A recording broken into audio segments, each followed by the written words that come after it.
जादू टोना जैसी चीजें खतरनाक है, लेकिन जब उनका प्रयोग एक बहू के हाथों होता है तो वो कितनी मजेदार हो जाती है, खुद देखिए। रामगढ़ गांव में सुधा रहती थी।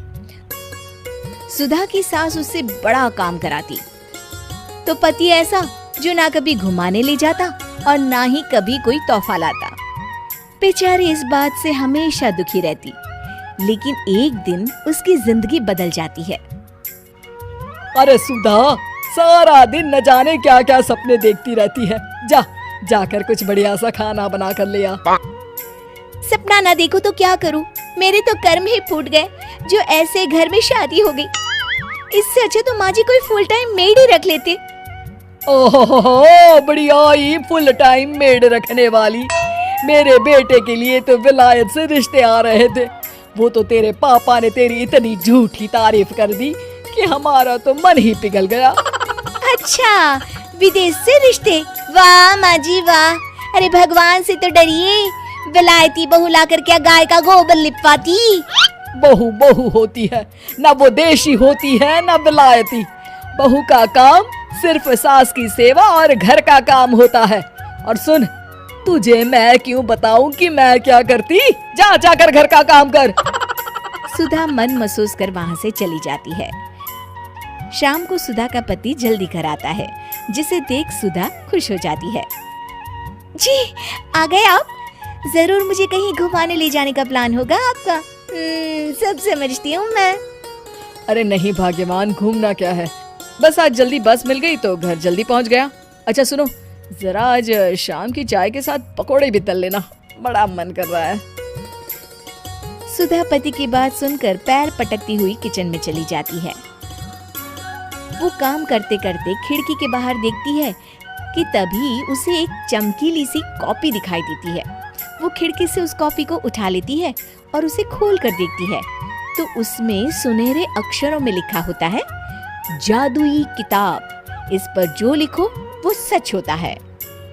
सुधा उस किताब को देखकर खुश हो जाती है और जल्दी से पास रखी पेंसिल उठाकर उसमें लिख देती है, मेरी सास सारा काम कर दी। तभी उसकी सास किचन में आ जाती है और कहती है, अरे बहू, सारा दिन लगी रहती है काम में, अब जाकर आराम कर ले। मैं तेरे लिए चाय और गर्मा गर्म पकोड़े लेकर आती हूँ। सुधा ये देखकर हैरान हो जाती है और कॉपी लेकर कमरे में आ जाती है। तभी वो देखती है कि उसका पति आराम से बैठकर किताब पढ़ रहा होता है।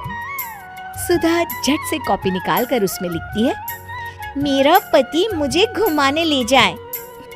बस फिर क्या था, सुधा का पति किताब बगल में रख देता है और उससे कहता है, बहुत दिन हो गए हम कहीं घूमने नहीं गए ना, चलो कल मैं ऑफिस से छुट्टी ले लेता हूँ। सुधा ये सुनकर खुश हो जाती है कि तभी उसकी सास हाथ में चाय और पकोड़े लेकर खड़ी हो जाती है। चलो बहू, कुछ खा लो। अरे किस्मत वाले हैं हम जो हमें तू मिली, वरना मेरे बेटे की शादी कहीं तय ही नहीं हो रही थी। कोई लड़की इस घर में शादी नहीं करना चाहती थी। ले बहू, खा ले। अब तो सुधा की बल्ले बल्ले हो गई थी। सुधा की सास और पति बस उसके इशारों पर घूमते। एक दिन सुधा को सास का हार पसंद आ जाता है। वो सास से कहती है, माँ जी कितना खूबसूरत हार है, क्या ये हार आप मुझे दे देंगी? ओए होए, बढ़िया ही, मुझे दे देगी?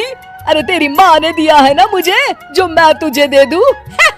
मैं अपने एक भी गहने तुझे कभी नहीं दूंगी। तभी सुधा अपने कमरे में जाती है और कॉपी में लिख देती है, सास के सारे गहने मेरे हो जाए। अब क्या था, थोड़ी ही देर में सास एक संदूक लेकर उसके कमरे में आ जाती है।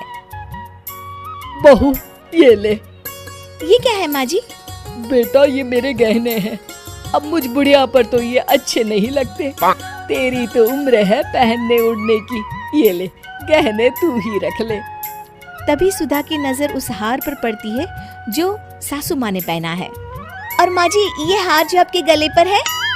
सास हार उतारते हुए कहती है, हाँ बहू, ये भी ले ले। फिर कान के टापस उतारते हुए कहती है, ये ले बेटा, तू ये भी ले ले। फिर एक एक कर वो अपने सारे पहने हुए गहने उतारने लगती है। ये भी ले ले बहू, ये भी ले ले। सुधा तो खुशी के मारे बौखला जाती है। हाँ हाँ, लाइए लाइए लाइए लाइए। तभी सुधा का पति उसके पीछे आकर खड़ा हो जाता है और जोर से चिल्लाता है। अरे सुधा, क्या हुआ? क्या लाइए लाइए कर रही हो?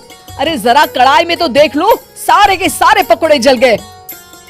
तभी सुधा की सास भी उसके सामने आ जाती है। इस लड़की से तो एक काम ठीक से नहीं होता, दिन भर सपने ही देखती रहती है। तभी सुधा को होश आता है। वो खिड़की के बाहर देखती है जहाँ उसे कुछ दिखाई नहीं देता।